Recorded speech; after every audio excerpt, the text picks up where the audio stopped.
Evangelho segundo São Mateus, capítulo 11. Eu quero ler com vocês a partir do versículo 1 e já vou aproveitar e incentivá-los a abrirem de fato as suas Bíblias. A despeito de nós termos aqui o telão, que nos ajuda muito, mas nós precisamos abrir as nossas Bíblias para nos habituarmos. Não deixe sua Bíblia em casa. O Senhor pode falar conosco a qualquer momento durante o culto, e um instrumento muito usado para Deus falar conosco é justamente a sua palavra. E nós podemos então, habituando-nos a conhecer a palavra de Deus, sermos informados por Deus, sermos comunicados da parte de Deus pela Bíblia. Então aproveitem isso. Deixem o telão para aqueles que nos visitam e para aqueles que, como eu, às vezes esquecem a Bíblia em casa.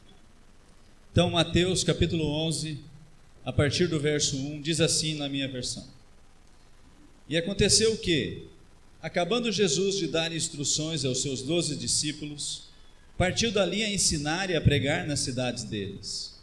E João, ouvindo no cárcere falar dos feitos de Cristo, enviou 2 dos seus discípulos a dizer-lhe: És tu aquele que havia de vir, ou esperamos outro? E Jesus, respondendo, disse-lhe: Ide e anunciai a João as coisas que ouvis e vedes. Os cegos vêm, e os coxos andam, os leprosos são limpos, e os surdos ouvem, os mortos são ressuscitados, e aos pobres é anunciado o Evangelho. E bem-aventurado é aquele que não escandalizar em mim. E partindo eles, começou Jesus a dizer às turbas a respeito de João: Que foste ver no deserto? Uma cana agitada pelo vento? Sim, que foste ver? Um homem ricamente vestido? Os que se trajam ricamente estão nas casas dos reis. Mas então, que foste ver? Um profeta? Sim, vos digo eu, e muito mais do que profeta. Porque é este de quem está escrito: Eis que diante da tua face envio o meu anjo, que preparará diante de ti o teu caminho. Em verdade vos digo que, entre os que de mulher têm nascido, não apareceu alguém maior do que João Batista, mas aquele que é o menor no reino dos céus é maior do que ele.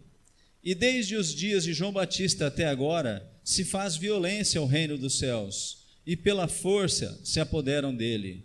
Porque todos os profetas e a lei profetizaram até João. E se quereis dar crédito, é este o Elias que havia de vir. Quem tem ouvidos para ouvir, ouça. Mas a quem assemelharei esta geração? É semelhante aos meninos que se assentam nas praças e clamam aos seus companheiros e dizem: Tocamo-vos flauta e não dançastes, cantamo-vos lamentações e não chorastes. Porquanto veio João, não comendo nem bebendo, e dizem: Tem demônio. Veio o Filho do Homem, comendo e bebendo, e dizem: Eis aí um homem comilão e beberrão, amigo de publicanos e pecadores. Mas a sabedoria é justificada por seus filhos. Agora no verso 28. Vinde a mim, todos os que estáis cansados e oprimidos, e eu vos aliviarei. Tomai sobre vós o meu jugo, e aprendei de mim, que sou manso e humilde de coração, e encontrareis descanso para a vossa alma, porque o meu jugo é suave e o meu fardo é leve. Amém? Vamos curvar as nossas cabeças, vamos pedir a Deus a sua graça e a sua misericórdia sobre nós. Ó Deus, em nome do Senhor Jesus, muito obrigado pela tua palavra, Deus. Muito obrigado pelo teu amor que foi revelado pela tua palavra. Muito obrigado pelo teu amor que foi revelado em Jesus Cristo. Muito obrigado, ó Deus, pelo teu amor que foi revelado na cruz do Calvário. Eu te agradeço, ó Deus, pela tua bondade, pela tua misericórdia e pelo teu muito amor com que o Senhor nos amou. Em nome de Jesus, eu quero dizer, ó Deus, que dependo de ti para ministrar a tua palavra esta noite aos meus irmãos. E preciso, ó Deus, que o Senhor fale ao coração deles, para que eles sejam instruídos, ó Deus, para que eles sejam impactados pelo teu amor, pela tua graça e pelo teu favor, no nome de Jesus. Amém. Amém, irmãos? Esse texto, bastante comprido, que está registrado no Evangelho segundo São Mateus, foi o que me fez refletir para trazer a vocês essa ministração, essa reflexão que quero fazer nessa noite. Especialmente esses últimos versículos que nós lemos, nos 28 e 29 e o 30, foi o que me motivaram a me deter em meditar nisso. Nós estamos numa noite especial, como eu disse, que é a noite da ceia. Nós vimos aqui o Benjamin, filho do Emerson, esperando, querendo pegar o pão. E ele estava preocupado, ele queria, afinal de contas, não é isso, Emerson? Ele saiu chorando daqui. Ele queria participar da ceia logo. E se ele estivesse aqui, eu ia dar um aviso. Calma, Benjamin, vai ser rápido, você vai participar logo. Então, como ele não está, eu vou dizer para vocês, a vocês todos que estão impacientes para participar da ceia nessa noite, calma, vai ser logo que nós vamos repartir da parte do Senhor o pão e o vinho. Vai ser logo que nós vamos ter a oportunidade de ter comunhão uns com os outros. Mas antes disso, eu quero destacar com vocês a importância desse ato, a importância, a sublimidade do que representa a ceia do Senhor. E é com tristeza que eu digo a vocês que muitas vezes nós, crentes, participamos da ceia, subimos à casa do Senhor para celebrar a ceia, indiferentes ao que representa exatamente a ceia do Senhor. Nós não podemos subir à casa do Senhor semana após semana, sermos instruídos, confrontados pela palavra de Deus nos sermões de domingo, sermos amoldados à palavra de Deus nas reuniões de semana, de terça-feira, nas reuniões de célula, sermos instruídos na palavra de Deus nas reuniões de quinta, e chegarmos aqui num dia do mês, num domingo do mês, sem ao menos nos lembrar ou saber que estamos ali para celebrar a ceia do Senhor. Provavelmente não fosse a mesa posta e muitos de nós não nos lembraríamos que faz 4 semanas que nós celebramos a ceia.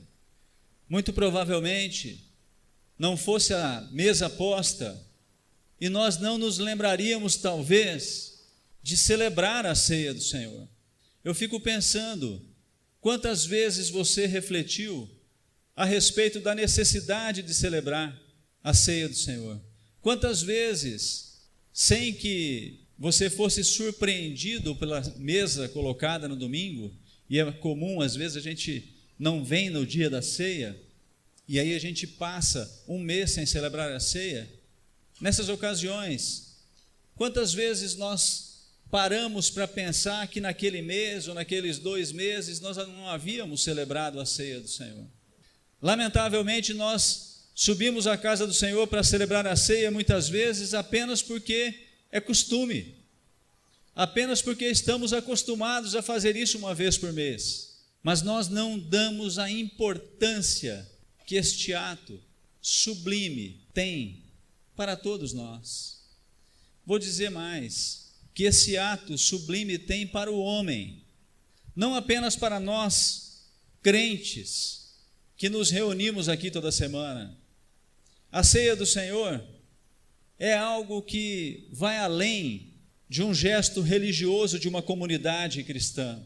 A ceia do Senhor é algo que vai muito além disso, porque ela traz em si um significado importantíssimo. Ela traz em si um simbolismo maravilhoso, que diz respeito a todo homem, que diz respeito a todos, exatamente todos, quer conheçam a Deus ou não, eles são seguramente influenciados por esse ato, porque o simbolismo que há na ceia do Senhor é justamente a graça de Deus manifestada em Jesus Cristo, que morreu no meu lugar e no seu lugar, para que nós tivéssemos vida. Sabe, irmãos, nós precisamos dar glórias a Deus com mais frequência pela ceia do Senhor. Significa que nós precisamos celebrar a ceia mais vezes, mas precisamos reconhecer a graça que há na ceia do Senhor, reconhecer a glória de Deus nesse momento importante, nesse momento solene para a igreja. Nós precisamos dar mais atenção à ceia do Senhor. Amém? Glória a Deus por isso. Mas nessa noite, nós começamos lendo um texto que fala que João Batista estava preso e ouviu falar dos feitos de Jesus e mandou 2 discípulos ir ter com ele e perguntar: és tu aquele que havia de vir ou ainda esperaremos? O Senhor é aquele? E aí eu fico pensando que João Batista era um homem que estava preso por haver dito a verdade, por não haver negociado a verdade em momento algum, por jamais ter cedido.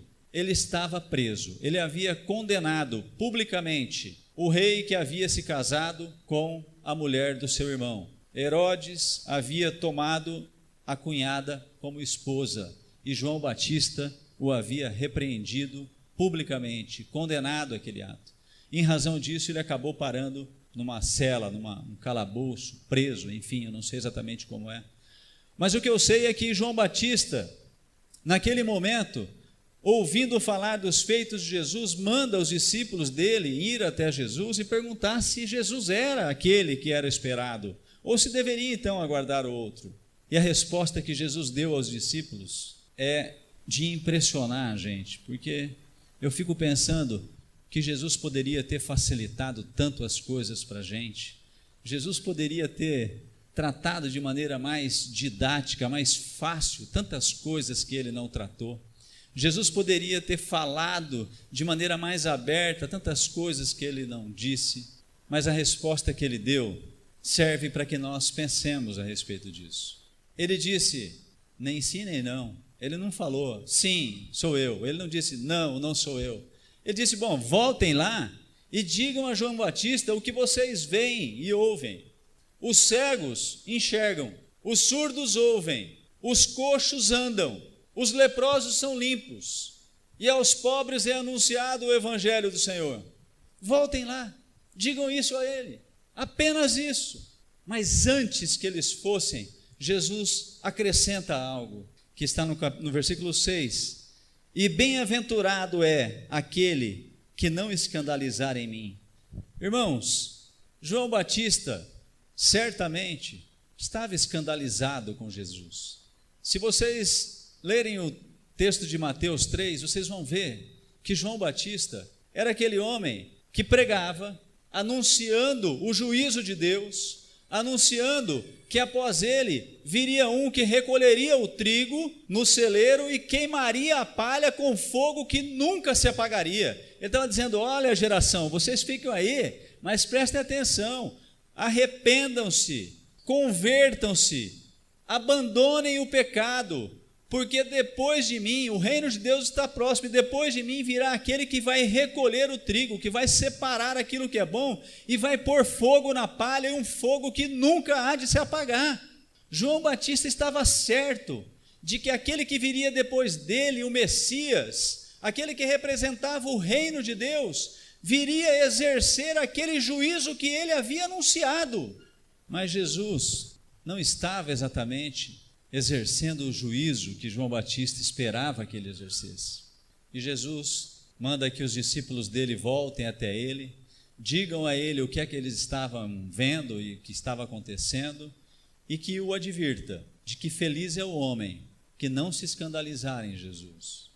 Para João Batista, que era um homem que estava separado no meio do povo, que não mantinha comunhão com os homens, que se alimentava de gafanhoto e mel, que vestia uma roupa esquisita, que vivia no deserto, que não se importava em viver na cidade, Jesus era uma pessoa um pouco flexível demais para os padrões dele.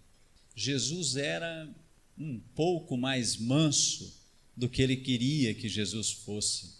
Então talvez tenha sido por isso que João tenha mandado perguntar, porque se nós lembrarmos um pouco antes, Jesus havia estado com João Batista, Jesus havia ido até João Batista e pedido a ele que o batizasse. E João diz o quê? Não, eu não sou digno de desatar as tuas sandálias, tu que me deves batizar. E aí Jesus fala, não, importa que seja assim. João sabia quem era Jesus. Acima de tudo, eles eram primos. João Batista sabia que Jesus era aquele. Havia uma coisa que fez João Batista mandar aqueles discípulos consultarem a Jesus. A certeza de que ele não escaparia daquela prisão. A convicção de que ele havia desafiado Herodes e que ele muito provavelmente morreria ali.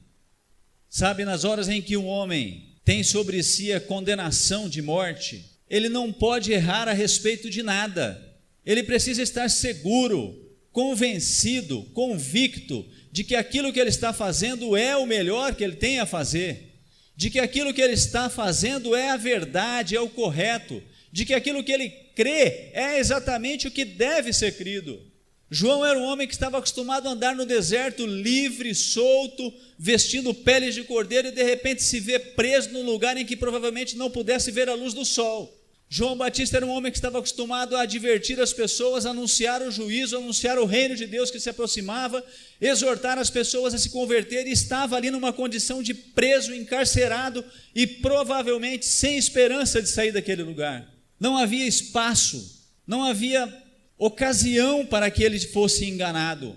Eu tenho convicção, irmãos, de que se um de nós aqui, nessa noite, recebesse um veredito de que sua saúde está em frangalhos e que você morrerá amanhã, eu tenho certeza, você reavaliaria todos os seus conceitos para apenas ter certeza de que aquilo que você crê é o que de fato é verdade, porque nenhum de nós gostaria de enfrentar a morte pensando que talvez estivéssemos errados a respeito do que cremos. Nenhum de nós gostaria de enfrentar a morte pensando que talvez pudéssemos ter feito diferente do que fizemos.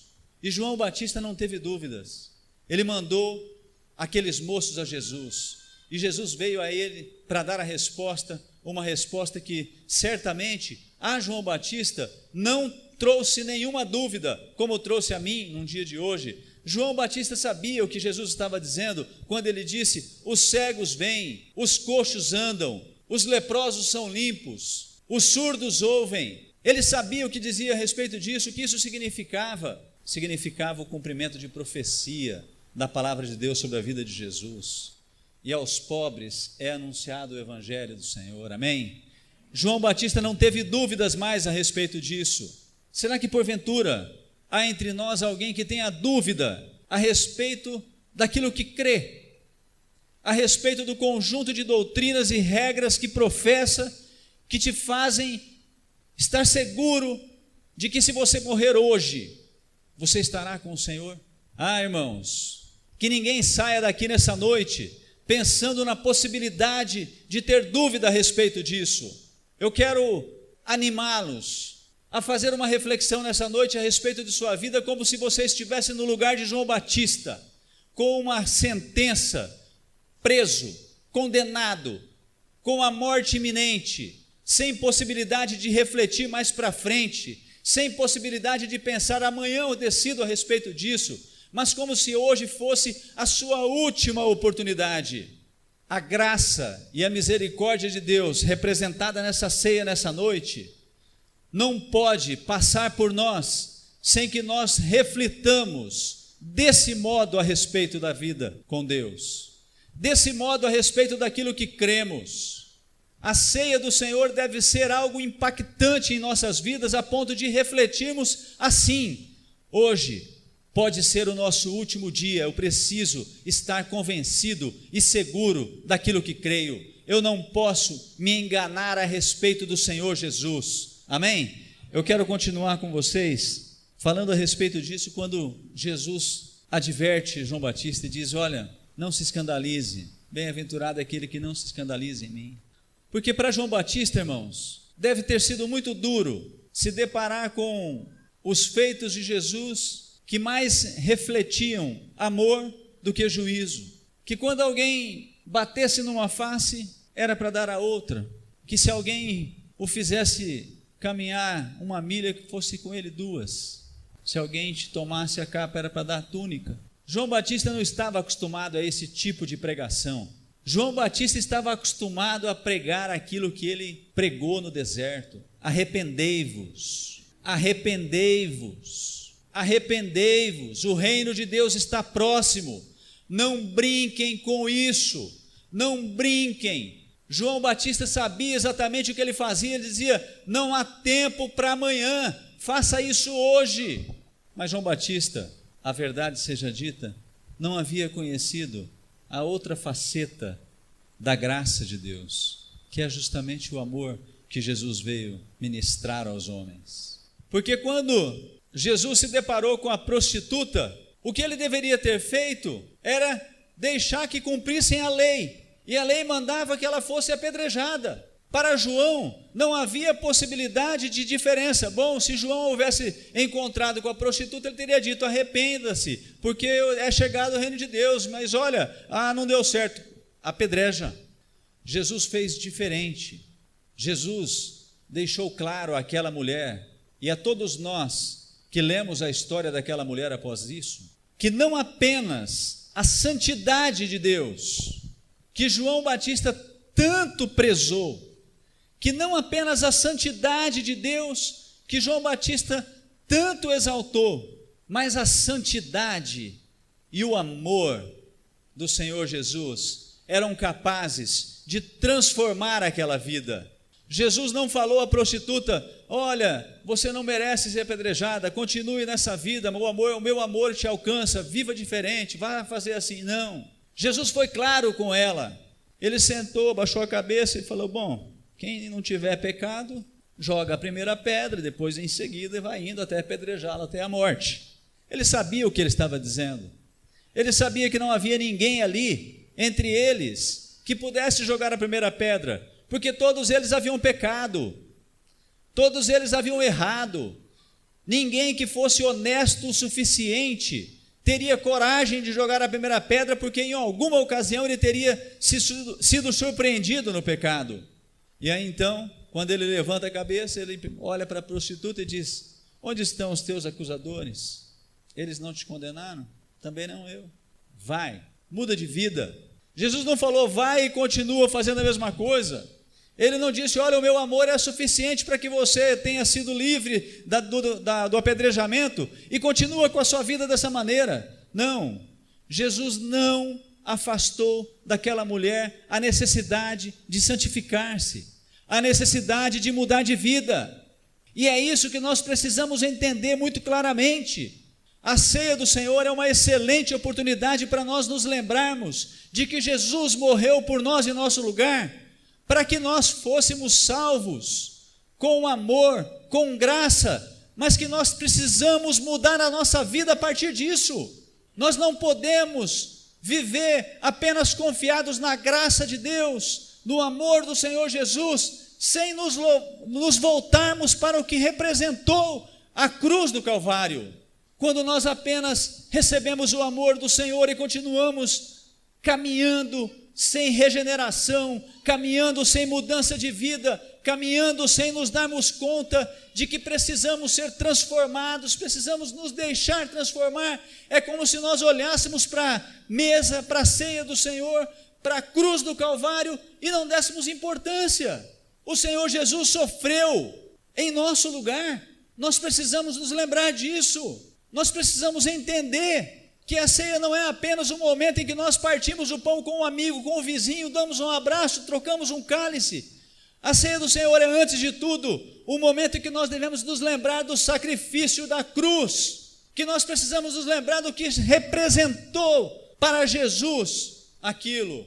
Nós não podemos, irmãos, vivermos como se a vida pudesse nos levar.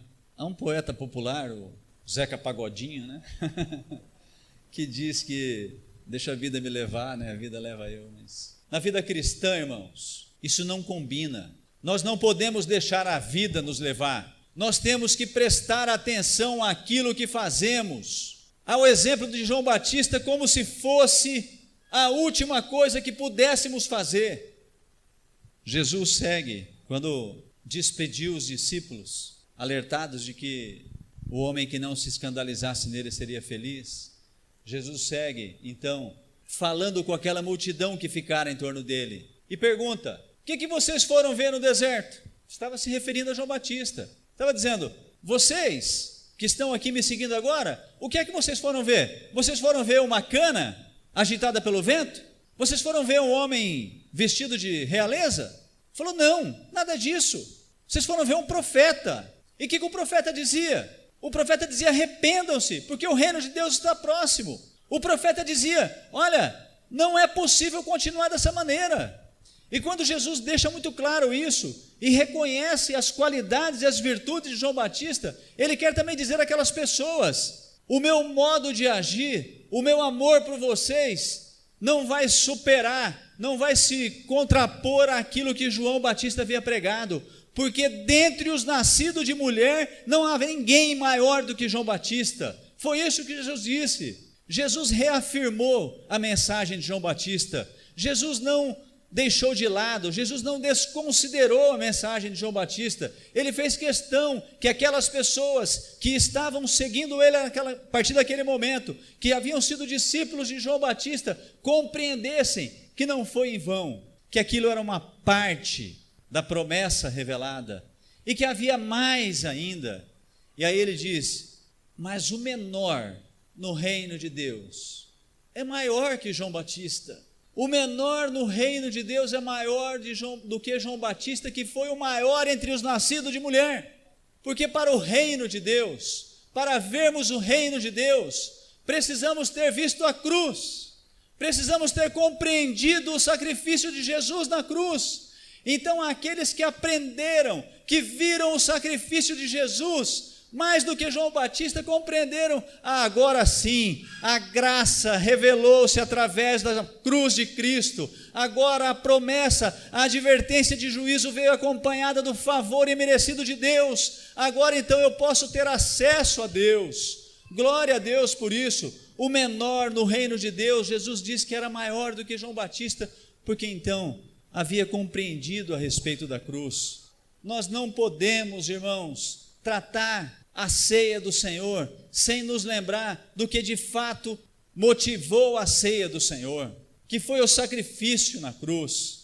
Nós não podemos olhar isso apenas como uma cerimônia. Nós precisamos, antes de tudo, nos lembrar do que isso representa para a nossa vida, para a nossa salvação, para a nossa eternidade, irmãos. A falta de uma sentença de morte às vezes nos faz mal. Eu não gostaria de ter uma sentença de morte já identificada, mas a verdade é que a possibilidade de nós tratarmos disso amanhã, a possibilidade de refletirmos a respeito da vida amanhã, nos faz perder um pouco o sentido da urgência que há em reconhecer a Jesus como Senhor e Salvador das nossas vidas. Irmãos, nós não temos tempo, não porque morreremos amanhã, e talvez alguns de nós morram, mas não é por isso.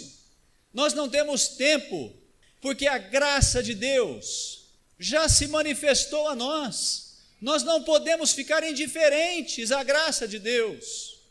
E Jesus deixa isso muito claro quando ele segue falando a respeito disso. Esse capítulo de Mateus é maravilhoso, porque é quase só Jesus falando. Então Jesus segue, depois de dar essa advertência, ele fala: mas a quem compararei esta geração? Eu compararei essa geração a meninos na praça, que tocam flauta e não dançam, cantam lamentações e não choram. É gente indiferente, é gente que não está nem aí, é gente que não se importa com o que está acontecendo ao seu redor.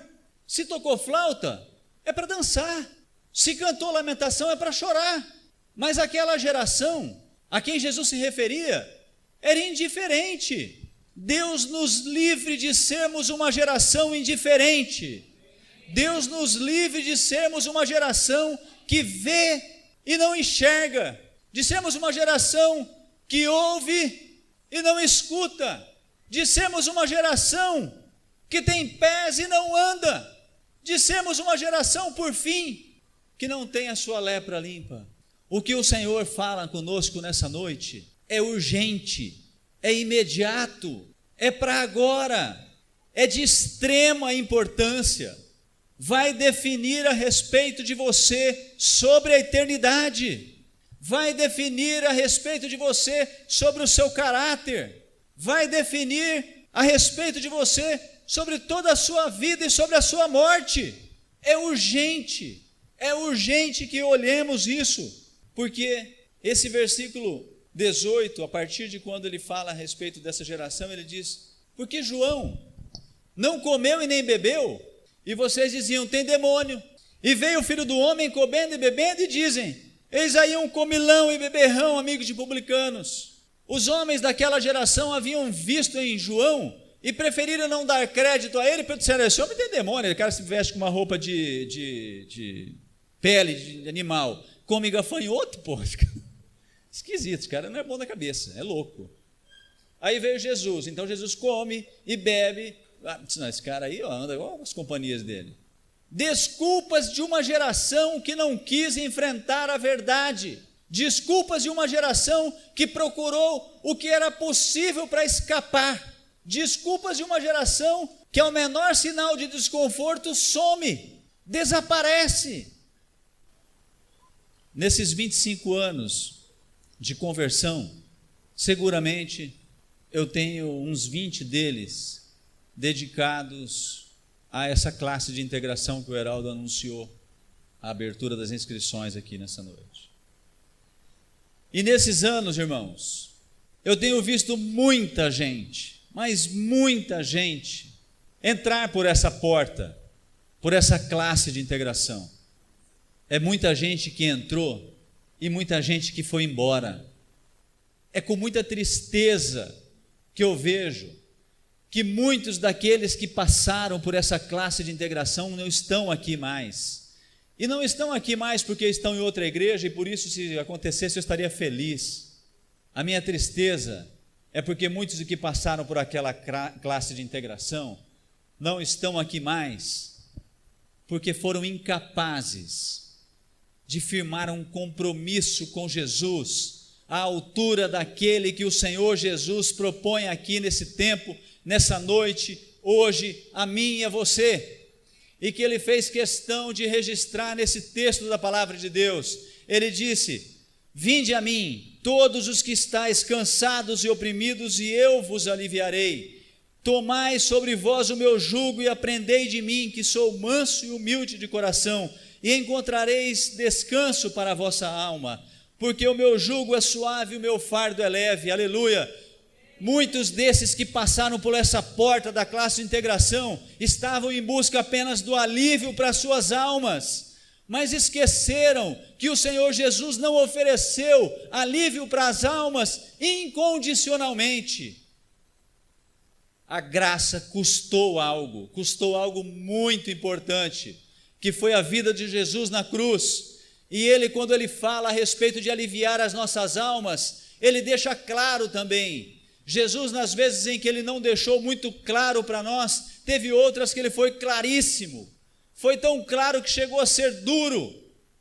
O jovem rico, como Jesus foi duro com ele, disse: não, só te falta uma coisa, vende tudo que tem, dá aos pobres e me siga.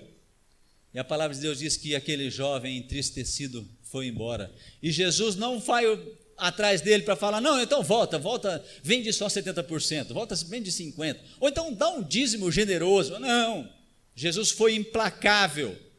Só uma coisa te falta: vende tudo que tem e dá aos pobres. E Jesus, quando fala, faz um convite a todos os que estão cansados e oprimidos de irem até ele. Ele deixa claro: tomem sobre vós o meu jugo. Não venham atrás de alívio para as vossas almas se não estão dispostos a serem servos, se não estão dispostos a se submeterem ao senhorio de Jesus Cristo. Jesus foi muito claro a respeito da necessidade de nos submetermos a Ele. Ele disse: tomai sobre vós o meu jugo. Aqueles homens oprimidos, sobrecarregados e cansados, estavam debaixo de julgos da religião, que os oprimia, que não lhes permitia fazer nada, porque dizia: isso é pecado, isso é errado, não faça assim, faça dessa maneira. E Jesus diz a eles: você está cansado, você está oprimido, você tem sobre você a sentença de morte, você não sabe exatamente o que está acontecendo, você está cansado de uma religião, você está cansado do esforço em se apartar do pecado e a recorrência de voltar ao pecado. Então venha até mim que eu vos aliviarei, mas tomem o meu jugo sobre si, se disponham a ser servos. Jesus deixou muito claro, é preciso tomar o jugo dele, mas ele fala algo que nos anima e que pode nos motivar a não ter dúvidas de nos submeter a ele. Ele diz: porque sou manso e humilde de coração, e encontrareis descanso para a vossa alma. Irmãos, não há nada mais importante para nós do que encontrarmos descanso para a nossa alma. Você pode ter os maiores desejos e sonhos, e se você não tiver paz, provavelmente a realização de nenhum deles vai suprir a sua ausência de paz. Você pode ter fortuna, se você não tiver paz, não vai mudar. Por isso que Jesus deixa muito claro: aos que estão cansados, oprimidos, sobrecarregados, venham a Ele. E nessa noite, é uma noite especial para fazermos isso. E eu já estou encerrando. Porque é uma noite em que comemoramos a ceia do Senhor, em que podemos olhar para essa mesa e nos remetemos à cruz de Cristo, lá no Calvário. E eu quero convidar você a fazer uma reflexão nessa noite comigo. Eu quero convidar você a pensar na cruz de Cristo como algo urgente, como algo indispensável, como algo que não dá para negociar para amanhã, como algo imediato, porque é isso que ela é. Não é porque eu gostaria que vocês fizessem apenas, mas é porque é isso, exatamente isso, que a cruz de Cristo representa para nós. Nós não podemos estar indiferentes a essa mesa, nós não podemos estar indiferentes à cruz de Cristo. Curvem suas cabeças, eu quero orar por um minuto. Ó Deus, em nome do Senhor Jesus, Pai, eu te agradeço pela Tua palavra. Eu bendigo o Teu nome, ó Deus, porque o Senhor nos alcançou com misericórdia e com amor, revelada na Tua palavra. Muito obrigado, ó Deus, pela Tua bondade. Muito obrigado, ó Deus, porque nós compreendemos que a nossa vida é como a vida de João Batista, que estava preso, que a nossa liberdade não nos permite mais do que andarmos para lá e para cá. Muito obrigado, ó Deus, porque nós podemos refletir nessa noite no que Jesus fez na cruz por nós, nos substituindo, ó Deus, porque o Senhor é justo, e o meu pecado merecia castigo, e o meu pecado me faria morrer se o Senhor executasse o seu juízo sem a misericórdia. Oh Deus, em nome de Jesus, Pai, faz-nos lembrar exatamente aquilo que representou a cruz de Cristo no Calvário, a cruz de Cristo, a morte do Senhor Jesus, em nome de Jesus, amém. Amém, irmãos. Eu gostaria de, atrevidamente, em nome daqueles 25 anos de conversão, pedir a vocês que nessa noite façam diferente do que vocês estão acostumados a fazer, eu sei disso. Não saia do seu lugar para trocar um cálice e o pão. Tenha comunhão com seu irmão após isso. Nessa noite, pegue o pão e o cálice e olhem bem firmemente para eles. E pensem que a vida de vocês, que a minha vida, que a sua vida precisa ser vivida, precisa ser desfrutada, precisa ser consumida a partir daqueles elementos do pão e do vinho, do corpo e do sangue de Jesus. Tenham isso como algo solene. Olhem bem para o cálice, olhem bem para o pão e lembrem-se do que Jesus sofreu para nos dar vida.